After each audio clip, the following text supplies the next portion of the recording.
It's Renaissance Workshops.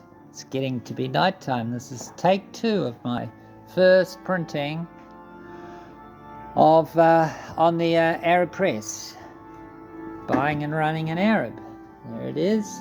There's one of the problems I had. It was the roller was packed out on one side. Crazy. Don't know why. Anyway, I shall switch it on.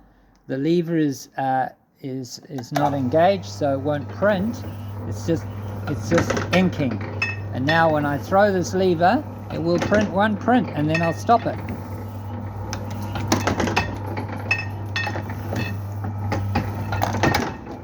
There we go.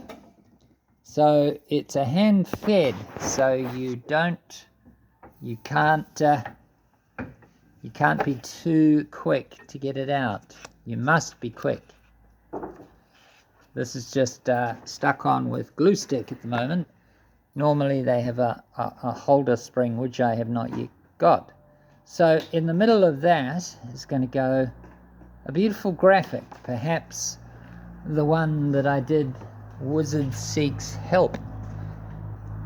So here's the gallery. Ah, there he is. Wizard Seeks Help. Yes. So we are now going to start not only a gallery, but a school. Philosophy, life philosophy, philosophy of religion, philosophy of life, philosophy of energy, wisdom, process, basically life, the universe, and everything. Don't forget to subscribe